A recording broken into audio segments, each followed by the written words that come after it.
Hello friends, എല്ലാവർക്കും good morning. അപ്പോൾ എല്ലാവർക്കും ഇന്നത്തെ ഒരു അത്യുഗ്രൻ വിശേഷത്തിലേക്ക് തന്നെ സ്വാഗതം. അങ്ങനെ ജലജയാണ് കാണിക്കുന്നത്. ജലജയാണെങ്കിൽ ആകെ ടെൻഷൻ അടിച്ചിരിക്കുക. ഈശ്വര, ഇനിയിപ്പോൾ എന്താ ചെയ്യുക? ഞാൻ ചെയ്യുന്ന പ്ലാനുകളൊന്നും നടക്കുന്നില്ലല്ലോ ഭഗവാനെ. അപ്പോഴേക്കും അഭി വരിക. അമ്മേ, അപാരം തന്നെ. അമ്മയുടെ ബുദ്ധി അപാരം. അമ്മേ ഭയങ്കര ബ്രില്യൻ്റ്.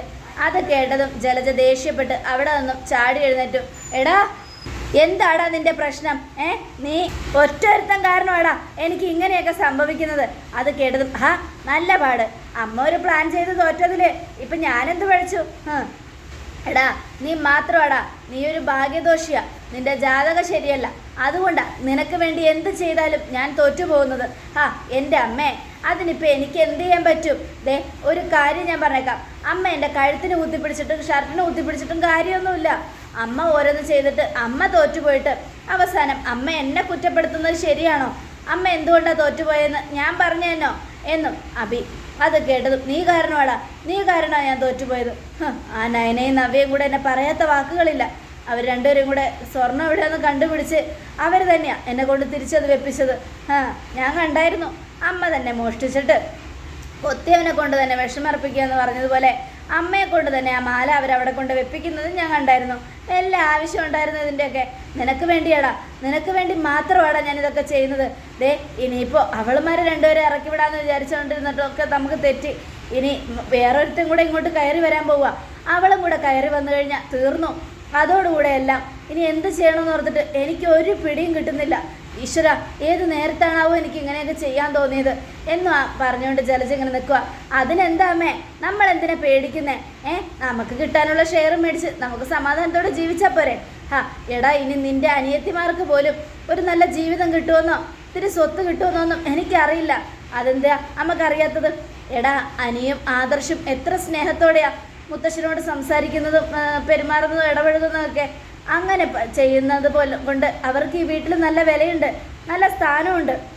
എന്നാൽ നിനക്കോ ഏതു നേരവും കുടിയും പെണ്ണുപിടിയുമായിട്ട് നടക്കുന്നത് കൊണ്ട് നിന്നെ ആരെങ്കിലും ഇവിടെ സ്നേഹിക്കുന്നുണ്ടോടാ? അതിൻ്റെ കാരണക്കാരനും നീ തന്നെയാ. നല്ല പാടാണല്ലോ. ഞാനിപ്പോൾ എങ്ങനെ ജീവിച്ചാലും മുത്തശ്ശനും മുത്തശ്ശിക്കും എന്താ? പിന്നെ സ്വത്ത് ഭാഗം വയ്ക്കുമ്പോൾ എനിക്കും കിട്ടുമല്ലോ, എൻ്റെ അനിയത്തിമാർക്കും കിട്ടും. അതിലെനിക്ക് ഒരു പ്രശ്നമില്ല. ഇനിയിപ്പോൾ അത് തന്നെ സംശയമാടാ, സ്വത്ത് ഭാഗം വെച്ചാൽ നമുക്ക് കിട്ടുമെന്ന്. അതെന്താ അമ്മ അങ്ങനെ പറഞ്ഞത്? മുത്തശ്ശൻ്റെ സ്വത്തിൽ എനിക്കും കൂടെ അവകാശമുള്ളതല്ലേ? നിനക്ക് ഒരു അവകാശവും ഇല്ല. കാരണം അവരെന്നെ എടുത്തു വളർത്തിയതാടാ. ഇവിടെ ഉള്ള മുത്തശ്ശനും മുത്തശ്ശിയും നിന്റെ മുത്തശ്ശനും മുത്തശ്ശിയും എന്നെ ദത്തെടുത്തതാ. അത് കേട്ടതും അഭി ഞെട്ടി. എന്താ അമ്മ പറഞ്ഞത്? അതല്ല ഞാൻ പറഞ്ഞത്, എന്നെ അവർ ദത്തെടുത്തതാ. ഏത് നിമിഷം വേണമെങ്കിലും നമുക്കിവിടെ നിന്ന് ഇറങ്ങേണ്ടി വരും. അതുകൊണ്ടാണ് ഞാൻ പറഞ്ഞത്.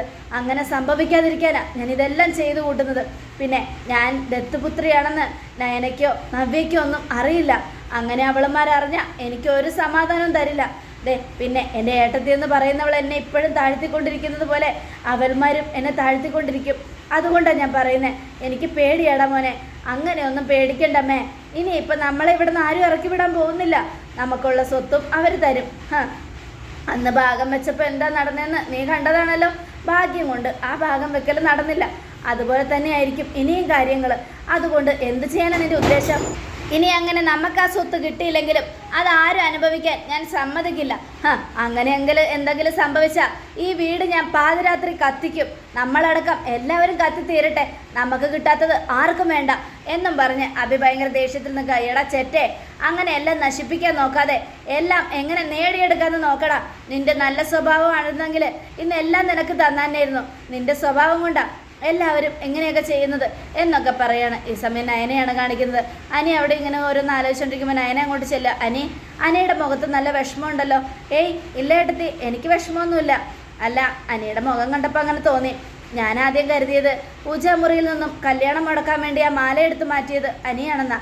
പിന്നീടാ എനിക്ക് കാര്യങ്ങൾ മനസ്സിലായത്. അനാമികയെ ഈ വീട്ടിലേക്ക് കൊണ്ടുവരാതിരിക്കാൻ ഇവിടെ ചിലവർ നന്നായിട്ട് ശ്രമിക്കുന്നുണ്ട്.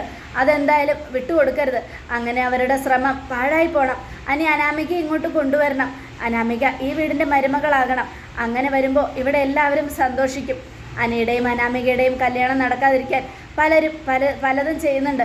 അന്ന് പൂജാമുറിയിൽ വെച്ച് നെല്ല് മുളയ്ക്കാതിരിക്കാൻ വേണ്ടി ആ പുല്ലിനകത്ത് എന്തൊക്കെയോ അവർ ചെയ്തു. അതുകൊണ്ട് അത് മാറ്റി ഞാൻ പുറത്തുനിന്ന് നല്ല നെൽക്കതിര് പുല്ലായതുപോലെ മുളച്ചതെടുത്ത് ആ ഇതിൽ വെച്ചത്. അതുകൊണ്ടാണ് എല്ലാവരും സന്തോഷിച്ചത്. അറിയാലോ, അനിയുടെ കല്യാണം മുടങ്ങാന്ന് പറയുന്നത് ഈ കുടുംബത്തിലുള്ളവർ എടുത്തടത്തോളം അതൊരു സങ്കടമുള്ള കാര്യമാണ്. അതുകൊണ്ട് എല്ലാം കൊണ്ടും അനിക്ക് ഈ കല്യാണം യോജിച്ചത്. അനി, ഞാൻ ഒരു കാര്യം പറയാമല്ലോ, അനിയുടെ മനസ്സിൽ എന്തൊക്കെ സങ്കടം ഉണ്ടെങ്കിലും എന്തൊക്കെ ആഗ്രഹങ്ങളുണ്ടെങ്കിലും നന്ദുവിനെ അനി മറക്കണം. നന്ദുവിനെ മനസ്സിലിട്ടുകൊണ്ട് അനാമികയെ കല്യാണം കഴിക്കാതിരുന്നാൽ അവസാനം ഒരു തെറ്റും ചെയ്യാത്ത എൻ്റെ അനിയത്തി പഴി കേൾക്കേണ്ടി വരും. അറിയാലോ, ഇവിടെയുള്ളവരുടെ കാര്യം അനി മാത്രമേ ഉള്ളൂ. ഇനി ഏട്ടത്തിക്ക് അനിയോട് മാത്രമേ ഏട്ടത്തിക്കെല്ലാം തുറന്നു പറയാൻ പറ്റുള്ളൂ. അതുകൊണ്ട് ഏട്ടത്തി പറയുന്നത്, ഈ ഏട്ടത്തിയുടെ വാക്ക് കേൾക്കില്ല മോനെ. കേൾക്കും ഏട്ടത്തി, ഈ അനി കേൾക്കും. ഈ അനിയന് ഏട്ടത്തിയെ ഒരുപാട് ഇഷ്ടമാണ്. അതുകൊണ്ട് ഏട്ടത്തി എന്ത് പറഞ്ഞാലും ഈ അനിയൻ കേൾക്കും എന്നും പറഞ്ഞ് അനി നമ്മുടെ നയനയ്ക്ക് വാക്ക് കൊടുക്കുക. ഈ സമയം നയന ഒരുപാട് സന്തോഷത്തോടെ അകത്തേക്ക് പോവുക. അപ്പം നവ്യ അവിടെ നിന്ന് ആലോചിക്കുമായിരുന്നു. എന്താ ചേച്ചി ആലോചിക്കുന്നേ? ഞാൻ ഇവിടുത്തെ ആ ദുഷ്ടക്കൂട്ടത്തിൻ്റെ കാര്യം ആലോചിക്കുകയായിരുന്നു. ഇത്രയും നല്ല വീട്ടിൽ വന്ന് ജനിച്ചിട്ടും അവരുടെ സ്വഭാവം എന്താ ഇങ്ങനെ നോർക്കുമ്പോഴാണ് എൻ്റെ സങ്കടം. എന്നാലും അവരിങ്ങനെയൊക്കെ ചെയ്യുമെന്ന് ഞാൻ കരുതിയില്ല നയനെ. എന്തൊക്കെയാണ് അവർ ചെയ്തു കൂട്ടിയത്. സ്വർണ്ണമാല എടുത്തുകൊണ്ട് അവർ പോയത് നമ്മൾ കണ്ടില്ലായിരുന്നെങ്കിൽ നമ്മളെ പ്രതിയാക്കി ഇവിടെ നിന്നും ഇറക്കി വിടാനായിരുന്നു അവരുടെ ഉദ്ദേശം. അത് നടക്കാതെ പോയത് നമ്മൾ കണ്ടതുകൊണ്ട്. ഇല്ലായിരുന്നെങ്കിൽ എന്ത് ചെയ്താനായിരുന്നു നയനെ? ആ മാല എവിടെ കിട്ടിയെടുത്തുനിന്നും ആരുടെ ബാഗിൽ നിന്നാണോ കിട്ടിയത്? അവർ കള്ളിയാവില്ലായിരുന്നോ? ഇവിടെ എല്ലാവരും അത് വിശ്വസിക്കില്ലായിരുന്നോ?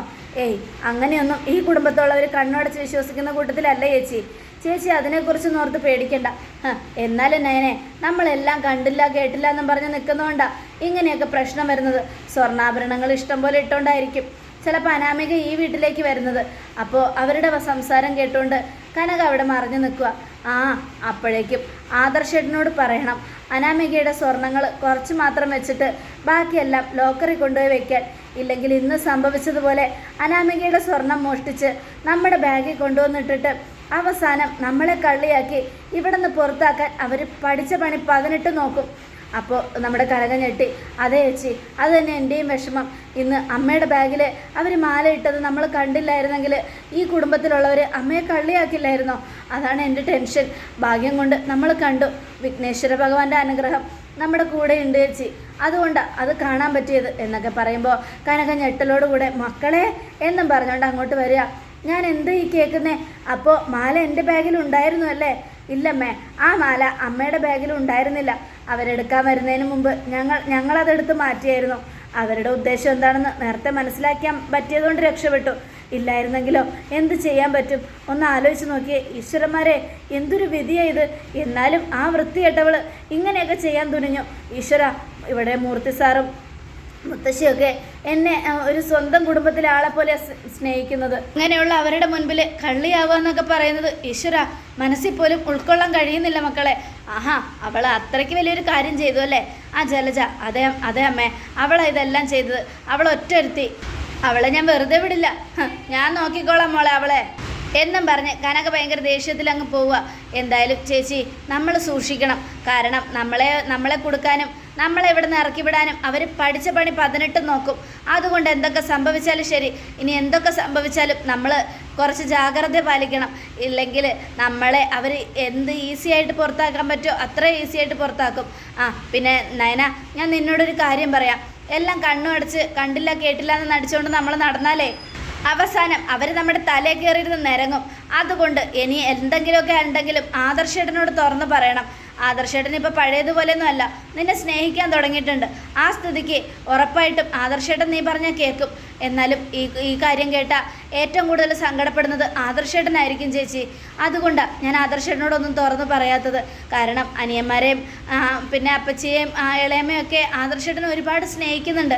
തൻ്റെ കുടുംബത്തെ ഏറ്റവും കൂടുതൽ സ്നേഹിക്കുന്ന ഒരാളാണ് ആദർശേട്ടൻ. അങ്ങനെയുള്ളപ്പോൾ ആദർശേട്ടന് ഈ വീട്ടിലുള്ള ഒരാളാണ് ഇതൊക്കെ ചെയ്തതെന്ന് അറിഞ്ഞു കഴിയുമ്പോൾ ഒട്ടും സഹിക്കാൻ പറ്റില്ല. അങ്ങനെ വന്നാൽ അത് വല്ലാത്തൊരു സങ്കടമാവും ചേച്ചി. അതുകൊണ്ടാണ് ഞാൻ പറയാത്തത്. പക്ഷേ ഇപ്പം ക്ഷമിച്ചേക്കാം.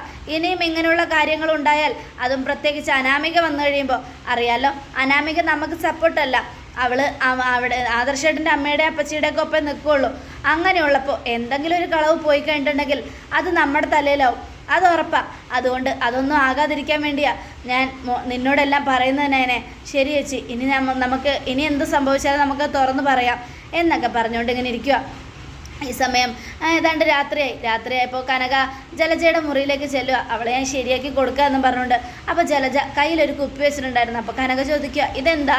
ഇതേ ഓറഞ്ചും ആപ്പിളൊക്കെ ഇട്ട് അടിച്ച ഒരു ജ്യൂസാ. ഇത് ഡെയിലി കുടിച്ചാലേ മുഖം വെളുക്കുമെന്ന്. ഓ ആണോ? എന്നാൽ എനിക്ക് ഒത്തിരിതാ, ഞാനിവിടെ കുടിക്കട്ടെ. അയ്യടാ ഞാൻ തരില്ല, താടി ഇങ്ങോട്ട് എന്നും പറഞ്ഞുകൊണ്ട് കനക അത് മേടിച്ച് അതങ്ങോട്ട് കുടിച്ചപ്പോൾ ജലജ, ആഹാ ഇവളങ്ങോട്ട് കുടിക്കുവാണല്ലോ, അത് വൈനാണെന്ന് പോലും അറിയാതെ. കുടിക്കട്ടെ. മൂക്കറ്റം കുടിച്ച് ലക്കൻ ലെവലും ഇല്ലാതെ ഇവളിവിടെ കാണിച്ചു കൂട്ടുന്ന ഓരോ കാര്യങ്ങളും ഈ വീട്ടിലുള്ള എല്ലാവരെയും വിളിച്ചറിയിക്കണം. എന്നിട്ട് അവരൊക്കെ വന്ന് കണ്ട് ഇവളെ നാളെ തന്നെ ഇവിടെ നിന്ന് പുറത്താക്കണം. ഇനി അതാ ചെയ്യേണ്ടത് എന്നൊക്കെ ആലോചിച്ചുകൊണ്ടിങ്ങനെ നിൽക്കുക.